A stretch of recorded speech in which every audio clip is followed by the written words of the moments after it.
Oh no, he doesn't look like a Max. He looks like a Lawrence. Now, if you've just started out running, you might have seen all these different terms being bandied around like tempo and threshold. You might be a bit confused as to what they all mean. I'm Anna, and today on the Running Channel, we're going to bust some jargon around different running paces. So what is an easy pace? Well, easy running is the bread and butter of your running. If you're sticking to a training plan, you may have seen quite a lot of the runs written at easy pace. Now this is running at about 60% effort. And we say that because it's important with easy runs to run to how you feel. Don't worry looking at your watch or working out what your pace is in numbers, because what feels easy on one day may feel really hard the other, depending on what other workouts you've been doing.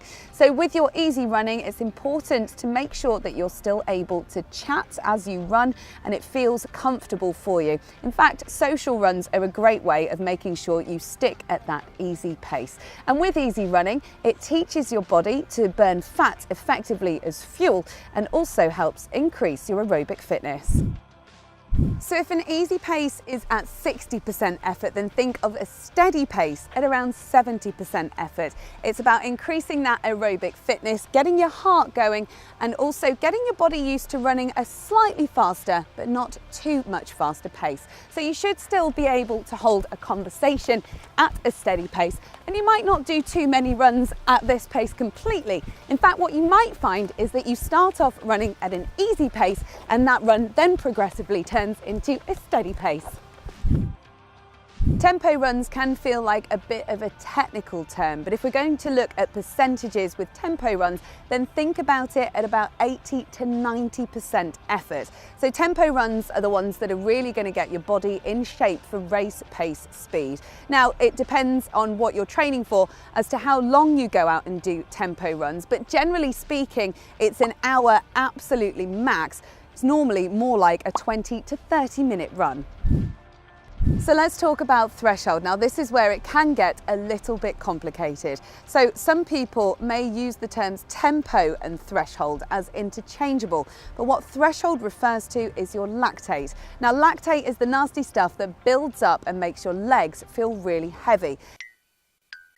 Your threshold is the pace that you're able to run at and your body can clear that away. If you run above your threshold, it means that your body is accumulating it faster than it can get rid of it. So one scientific way of working out what your threshold pace is to get on a treadmill. Now this involves running at increasing paces, and every time that the pace increases, blood's drawn from your finger until it shows that your lactate has built up significantly. Now this is a really scientific way of doing it, and a much easier way is to grab yourself a heart rate monitor. Some GPS watches have one built in, or you can get yourself a chest strap. Find somewhere flat that you can run, ideally a track or a treadmill will do as well. And what you need to do is run really hard for 30 minutes at a pace that you can sustain but feels difficult. After the first 10 minutes, you need to press that lap button, and the following 20 minutes, well, the average heart rate across that time, that is your threshold heart rate.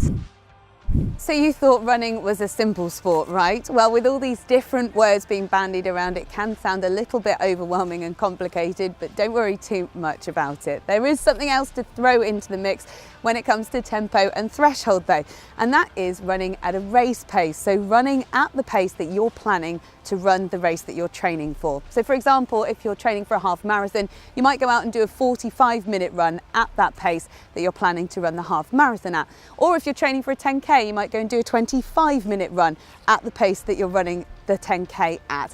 Whatever it is, just make sure that if you're sticking to a training plan, or perhaps you've got a coach who set you that run, check in and work out exactly what pace each run means for you particularly. So with these harder paces, what we're saying is that you should be able to only say a couple of words rather than full sentences, and that's the effort you should be running at. Running intervals is where you're running at 90% effort or more. Sometimes this is called speed work and is often done on a track, for example. So the key thing to remember about interval training is to make sure that you keep them consistent. You need to adjust your pace depending on the distance that you're going to be running. So for example, if you're running a mile repeat, you'll be doing that at a slower pace than if you were doing 200 meters, for example. Now this training is great because it means that you're running at a speed that's going to be faster than what you would be racing at, which then can make your race pace feel much more comfortable. Remember, hills can be a great interval session too.